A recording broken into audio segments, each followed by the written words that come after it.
it sound like? A combination of everything we've done, more subtle, more controlled. Each song is its own island, each song is its own little journey through its own personal universe.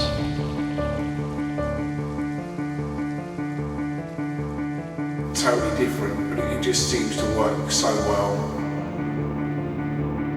It doesn't have a concept as such, but it definitely is an overwhelming theme of death, an overwhelming feeling of death.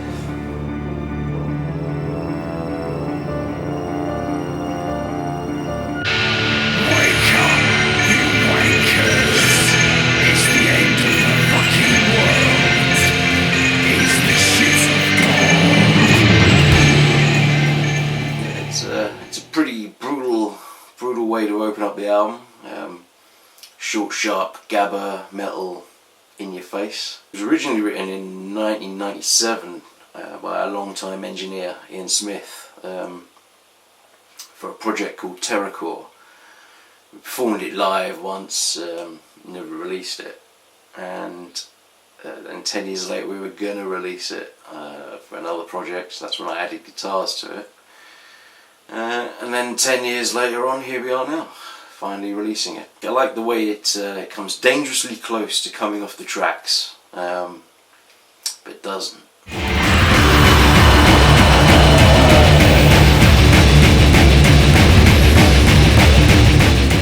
Well, the lyrics start off with, you know, it's very kind of English presentation of like, wake up, you wankers, it's the end of the fucking world. Eat the shit of God. And it's a song that basically starts and continues lyrically through the whole of the album about human arseholes and the basic human condition, which is what we experience now and what we've experienced then and what we will be experiencing in the future, that we're all just vermin.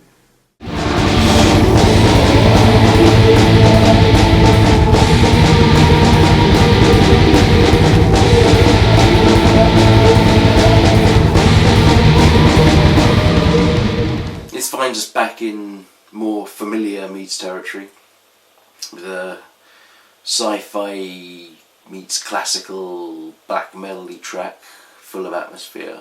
Some guest vocals from Christina Papuzzi, and probably the first time where my clean vocals are taking a bigger role in certain parts, which runs throughout the album.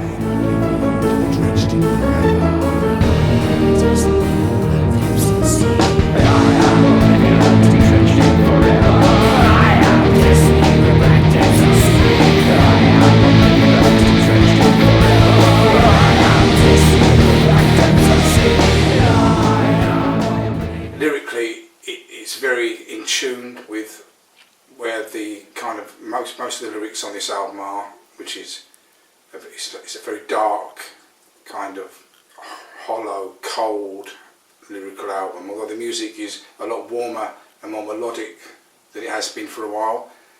And when I wrote these lyrics, it was kind of coming from, like when I was just talking about oblivion, we know it's coming but we never know when. And when I was writing the lyrics about what I thought the end could be and what it might be, my mother passed away at the end of all this, and reading the lyrics now, it just brings everything right, and you know, the lyrics just seem to be so apt. So writing them then to reading them now, they make perfect sense to me. So this album, as I said, it's very deep, but whether you want to go that deep into a music is whoever listens to the album, because I know that lyrics come secondary to the actual tone.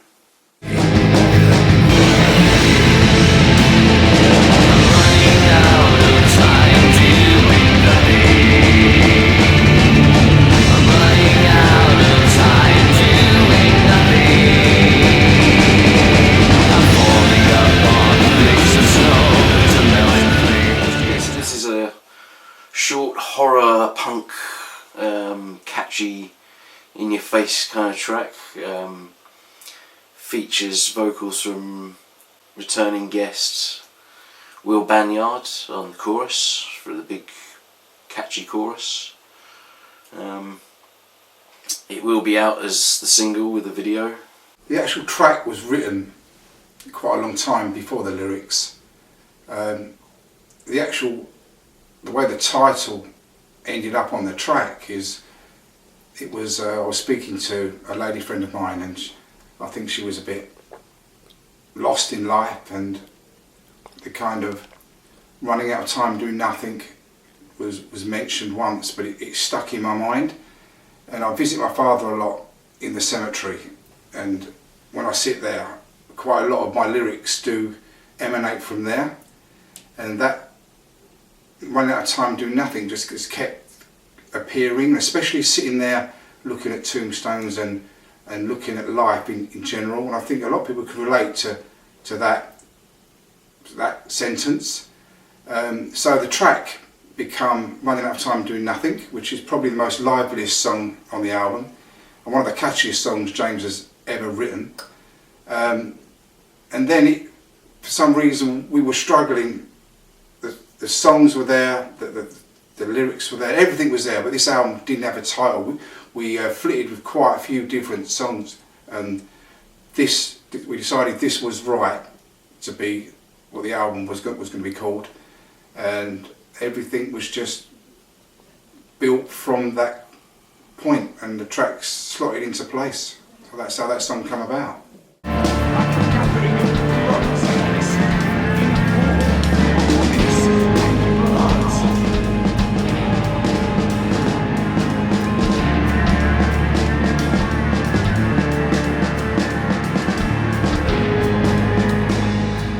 The first half of this was actually written just after the Sonderkommando sessions, and then the later half of it on the more recent sessions. Features some great bass guitar work from Chas Noakes, and again Christina Papuzzi on vocals. Starts off pretty dark and goes into a... I always wanted to do a similar thing to Ladysmith's Black Mambazo. Obviously couldn't do that with just me, but I thought I'd give it a crack anyway, and that's what we got here. Then it goes back into the dark Sonderkommando section, as I called it, and ends on a metal Ian Drury standard track.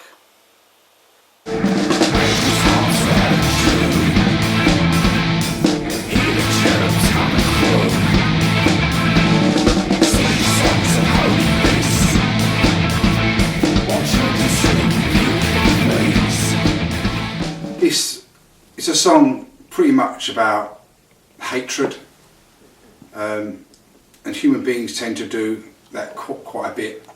I don't shy away from writing about hatred, and that would draw in racism, human prejudice, and this is a song exactly about that. And it's very hard to get yourself away from that racist card, and the more I'm into this musical scene, the more that racism seems to be playing a part in, I don't know, witch hunting throughout metal. But for us as a band, you know, we've had an Indian, a Jew, we've had all sorts of people in the Meads of Asphodel in the past. So anyone who thinks we're racist are arseholes themselves, because we're not. It's easy to accuse someone of being that, and this song's pretty much about the hatred and everything we're against, and we always have been. So this is what that song is.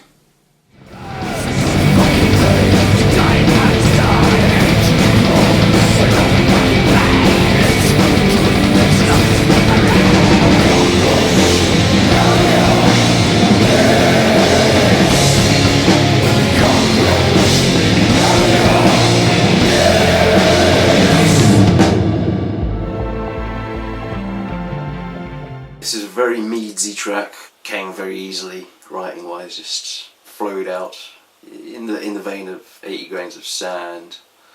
Interesting middle section that I like a lot. Again, straightforward. Again, this is a song that's pretty much lyrically like Black and Black. It deals with, again, human hatred, especially kind of inherent hatred, and this would be from father to son. So the cockroach is the father and the marionette is the child, which he will manipulate to hate as much as he has hated. And this kind of father to son prejudice and hatred is worldwide, and that will be from close to my heart would be Northern Ireland. We've seen it happen there, and you go across the whole world. It's in Rwanda, obviously, with the Hutus, and it goes into the Yugoslav wars, which is father to son hatred. Even now, even when these conflicts have ceased, the tribal hatred will always remain, and that's in most countries. So Cockroach Marionettes is about the unwillingness to break the mould. Only through, well, I think it's common knowledge, but when you teach a child different, then things will change. But until then, Cockroach Marionettes is what the world is about. We see the world in a grain of dust. I'm making bombs in the local mosque. Closing rabies, sticking shit. Looking out for throats to slit. Scum and simpletons. Tools of God's persuasion.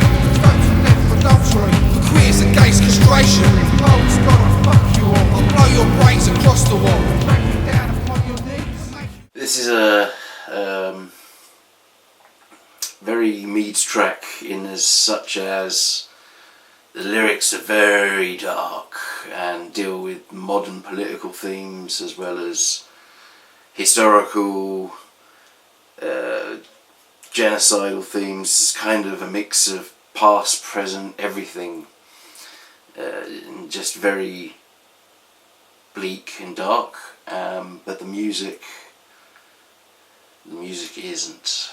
The intro is pretty different, but it's a good start to where this song's going to go. You know, we've got Jimmy Savile, who's obviously a nonce, and something that, again, the world is pretty much wrestling with. The war on terror, again, where you want to go with that is anyone's guess. It's kind of laughing at horror and the tragedy of it all. The song title itself, I suppose, you know, you can stand on tiptoe, but you're never going to reach heaven.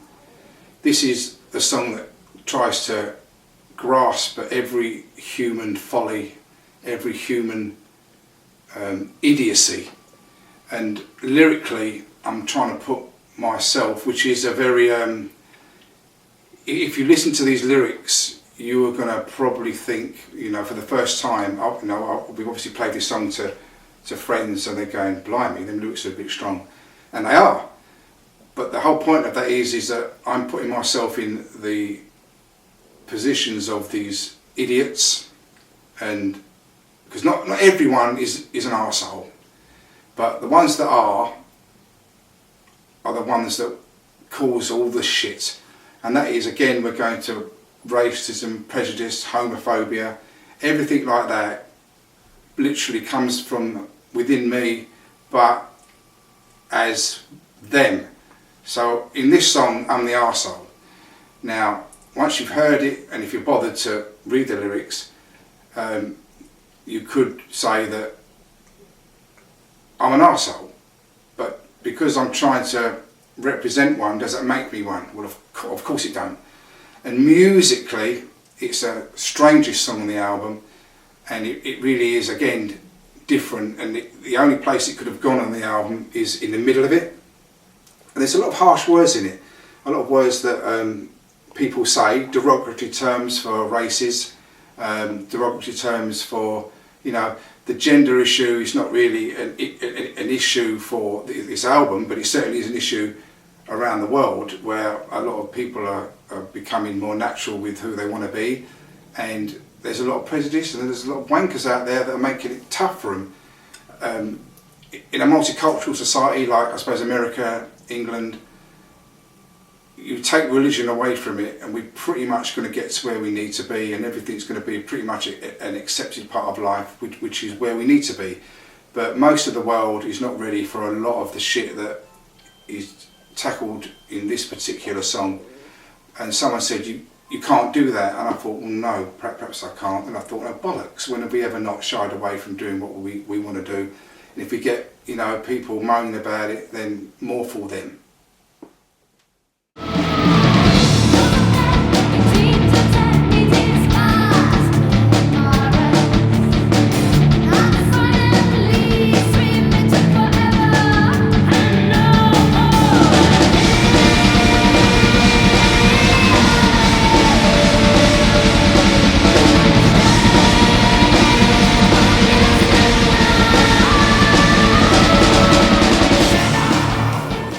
Like the earlier track, Black is Black, White is White, the first half of this song, or the majority of this song, were written just after or part of the Sonderkommando sessions. But again, has a very dark edge to it. The end section was written more recently. Features Christina Padovano, a deputy guest for the Meads, who takes centre stage on this track. For me, a fantastic atmosphere about this track. One of my favourite. Again, you know, death's creeping its way through my mind, and I suppose that point when you die and where you go, it's like I look at this song where human beings are like blood, you know, flakes of snow falling down, and as soon as they hit the bottom, it's finished.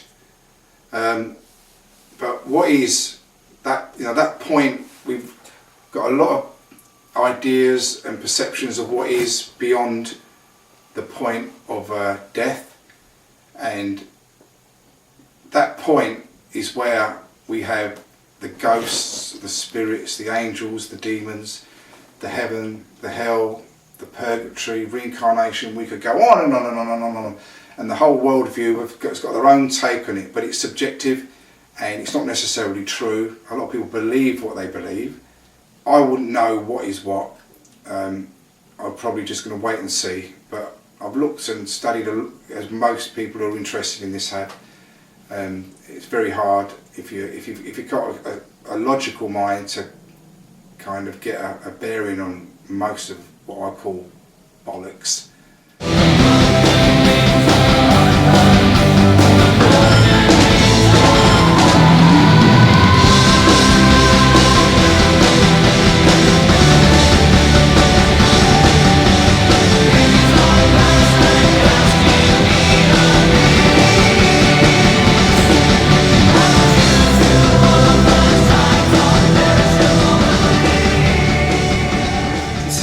Marmite track, I think, for some people. Like, obviously, if you're a Meads fan, you're probably up for most things. But it features Will Banyard again on vocals. He is centre stage. There is no Metatron vocally. I asked him if he minded sitting on the bench just for this track, purely because I had a certain vision, a certain way the vocal would work. The song basically is Dimmu Borgir meets Coldplay.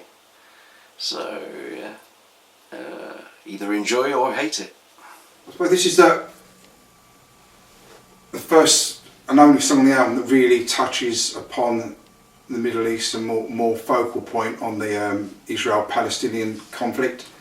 The HUD-HUD is the national bird of Israel, but it's also a bird that's woven in the Quran, so it has significant meaning to both sides of this conflict. Again, hatred comes into it, but it's a conflict that again has no end. The Palestinians are probably, you know, they've been dispossessed, they've been pushed into a corner. The Israelis do what they do with the American support.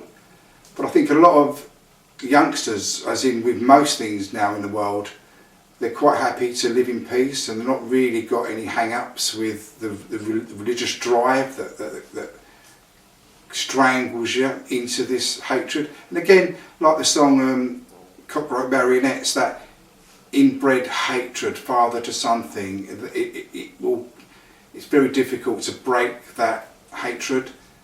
So this is what that song's basically about, with the HUD-HUD being the I suppose the people and the wings are broken, and that would be the land of Palestine, which will probably never be repaired.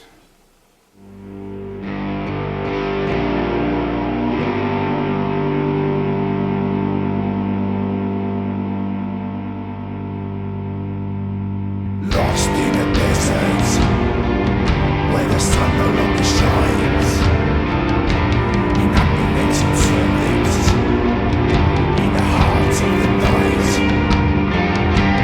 many empty teepees, an ambitious species, red man burning, black visibility. This is a bluesy, dark, brooding track to represent the Native American Indian genocide. This is the oldest track on the album. It was actually originally written as part of the murder of Jesus the Jew sessions. This track also features long-time guest Alan Davey on bass. He's also on the first track Bug Splat, Running Out of Time to Do Nothing, and Cockroach Marionettes. A slow, brooding song. It's about the North American Indians, that when you look at this, I suppose the statistics of what genocide and ethnic cleansing is, I suppose the Holocaust has got the trump card when you mention that subject. Beyond that, crimes against humanity, you're looking at what the Japanese did in World War II. Stalin's basically starved 20 million of his people to death. I suppose from when the white man, as we were known, got to the Americas, over 10 million Indians have been systematically killed. And it's something that's never mentioned, but this song's about that. And we quite appreciate that the strongest survive, and that's what happens. The North American Indians no doubt slaughtered the weakest tribe next to them, and when we went there we were the strongest, so we decided to do the same to them, take their land. And that's what the evolution of man has done all over the world. But I don't think it's recognised as the atrocity that it is. Pretty much like the Armenian genocide, no one ever mentions that, and the Turks will never admit to it, and I don't suppose the American government will neither.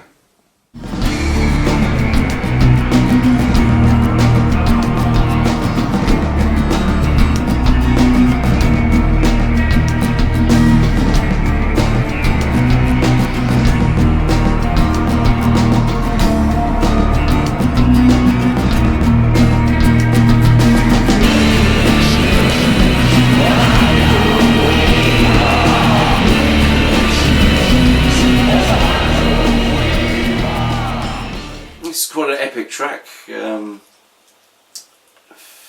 first half for me was influenced by Alice in Chains, Unplugged, and goes off into a mini song in the middle, I guess a chorus in the middle, and then off into an end section that has a guest solo from Steve Wallace, shred style, and my old man also makes an appearance on this track, playing saxophone on the choruses. And yeah, it's quite a up and down weave of a track. So yeah, happy weaving. Hazy, smoky, slow, brooding song. We dig our graves as soon as we are born is one of the lyrics in that song, and it's pretty much what we do. Whether we get to the end of it and put in it, or we fall in it, or It's, you know, this is a kind of song about that point of death again, you know, another personal journey of death, looking at a life that's been, a life that's gone. It's a very surreal, it's a bizarre song. Again, it's one of that part of the album that kind of slows down and twists and turns and weaves its way along.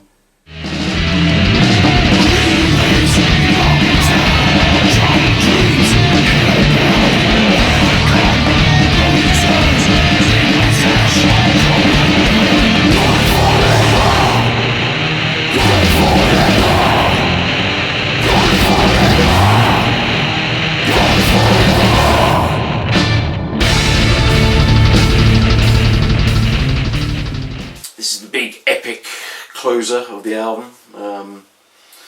Starts with a brutal, deathcore-y, in-your-face beginning, then works into a jazzy Miles Davis Bitches Brew era style midsection, which there's also flurries of throughout the album. It was a big influence on me while writing this album. And then goes into a big ending Beatles style sing-along type epic ending, which features myself and Christina Padovano again. And that is where the album closes. It's a song, I suppose, about what's left behind when someone isn't around anymore. Pictures, memorials, you know, heirlooms, what's left of a person. And most people are soon forgotten unless you've got something substantial to leave behind. But even if you're an artist that leaves a painting or a song, or you've built a wonderful building, you know, you're looking at the person's name, but you'll never know who the person was.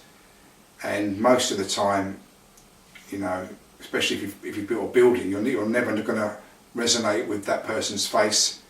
So it's what we leave behind, and most of the time, what you leave behind will be gone with whoever knew you, and that's it.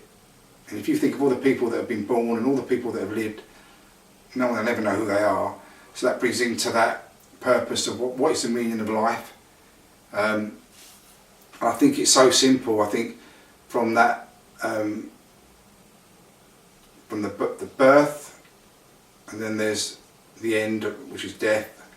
It's what's in between, and whatever you do, that is the whole meaning, because there really isn't anything else. And if you can leave the place a better place than you come into it, then that's good enough.